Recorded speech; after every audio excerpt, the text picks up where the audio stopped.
Welcome back to Inside the Scoreboard. It's Jamal. And I'm Corey. All right, we're gonna get straight to it. This episode is gonna be really based about the Charlotte Hornets and how they season. Quick season recap and what they should do moving forward. As we all know, the Charlotte Hornets finished 43 and 39 for the season, 4 games over 500, but they ended up being the 10th seed and pretty much ended up losing to the in the play-in against the Atlanta Hawks, and we got blown out. It was pretty bad. Coach Borrego ended up being fired probably I would say about a month ago, and so here we are now. Corey, man, what's your thoughts about how the season went, man? Man, overall, I see moderate improvement within the Hornets. I do agree with the firing of James Borrego. I'm actually gonna spin that question to you. But I like the Hornets. I like the Hornets' moderate improvement. I feel like the firing of James Borrego had to happen, really more so urgently because of the addition of LaMelo. I feel like the Hornets franchise knows that this guy is probably, I'm not going to say probably not going to stay. He wants to be in a winning situation. So Charlotte at this point is trying to create somewhat of a winning environment.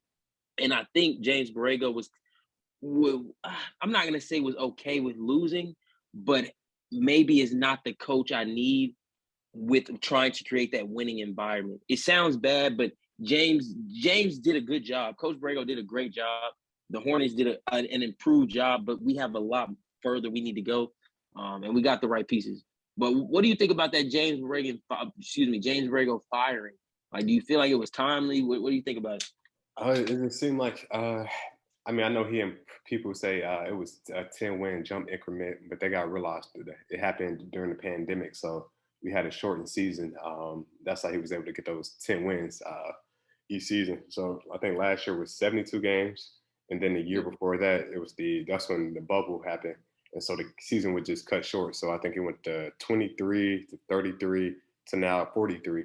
But this is actually a full 82 game season. So it's really not a true 10-game increase or winning increase. It's if we had 10 more games. So I don't, people are kind of bent out of shape about that, saying how he improved the team, which he did. I'm not taking that away from Borrego, but to me, I can only speak for myself. From what I saw, it looks like he lost the locker room, that's what it felt like. They just weren't listening to him, or he wasn't. Just seemed like he couldn't get the team to be committed to defense. With a team, I mean, it's not like we're not an athletic team. I mean, we do have Niles Bridges, PJ Walker, Kelly Oubre. Terry's athletic enough. LaMelo has a pretty long wingspan. Mason is 6'10", 6'11", not saying he's a defensive guru or a defensive juggernaut by any stretch of imagination, but you do have the pieces in place to have a subpar or above average defensive team, and I think that's where he kind of dropped the ball at. Yeah, no, I can see that. I can definitely see that.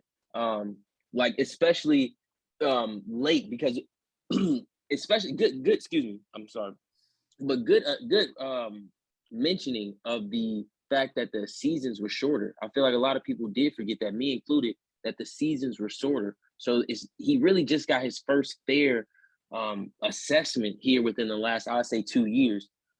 And just with the recent acquisitions of LaMelo, some young guys with some potential, you need a guy that's gonna come in there and really control the locker room. Like, it can't really be a in between sort of thing. And we started seeing the Hornets make repetitive mistakes, especially when it came to defense. Like you mentioned, he just couldn't get those guys to commit.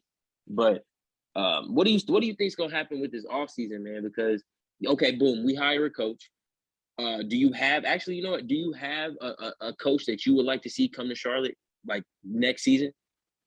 I got a few coaches in mind, and I do want to say, and this is not trying to bash Borrego or anything like that, but I do want to give him his flowers, even though it may be too late. He did help develop Devontae, help get Terry consistent on the offensive end, help Miles Bridges develop, help PJ develop. So he did do some good things, and so I will give him his props. So that even kind of, he didn't start Melo right away. He wanted Melo to see certain things, which I appreciate as a fan. Not not kind of going against your morals or your beliefs as a coach. But it was just like you said, it's just time for, I feel like, a new voice. And the guy. So I think that the Hornets should either go out there if they're available. Well, I know the first option is Quinn Snyder for me. I just feel like he's the most recent coach that has success, of course, with the Jazz, even though they did get bounced. But he's consistently put that team in the spot to compete. And honestly, I like him. I think he's hard nosed. I think he would get he would have the players respect, and they would listen to him. And then the second option for me, it's really like 1B and 2B with Mark Jackson and Mike D'Antoni.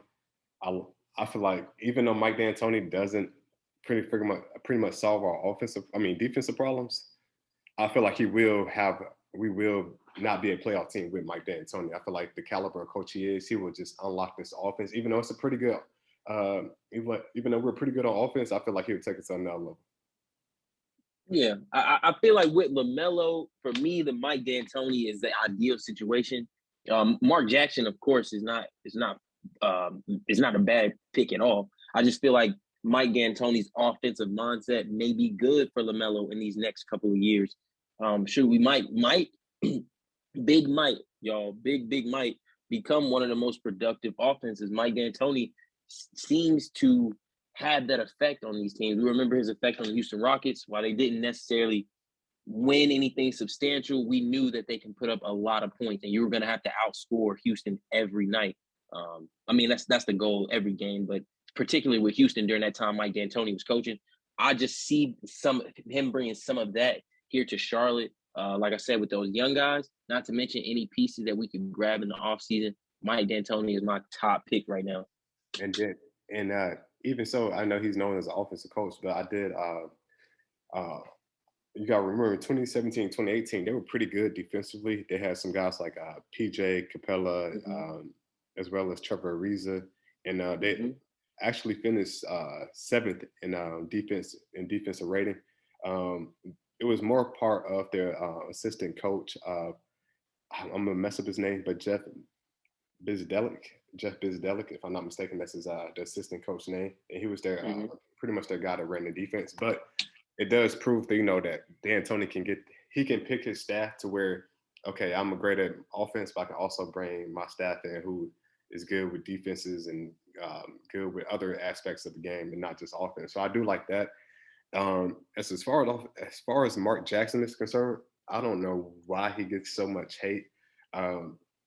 I know people think he has this like old school mindset of like, I think he made some religious comments. I'm not 100% sure, so I'm not gonna comment on that. So let me digress from that situation. Let me backpedal a little bit.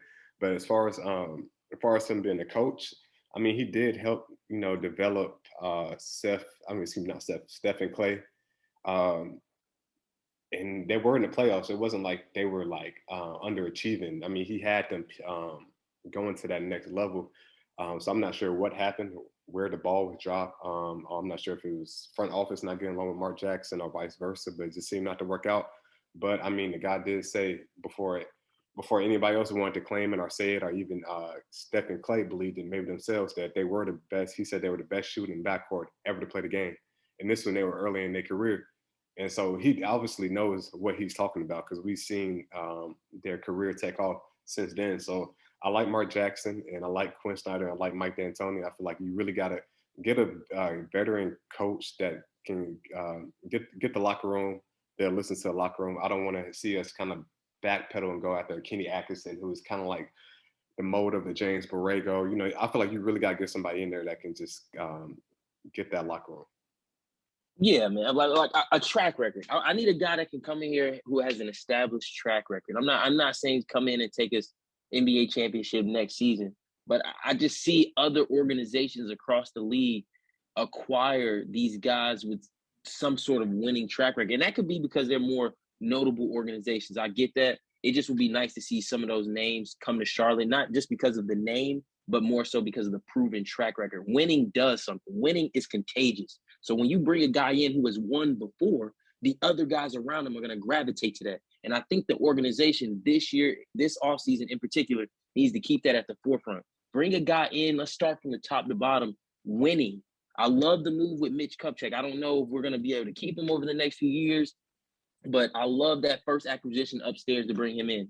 Then I feel like now we're at a stage where we do need to bring in a winning coach because that's going to transcend Maybe not. Maybe not. We're not. Excuse me. We may not be able to bring in, a lot of winning, proven players, but because we have a lot of young guys, that winning atmosphere will be contagious, man. I think the Hornets got a nice. We got a nice clean slate. A lot of people are a little kind of griping a little bit how we exited.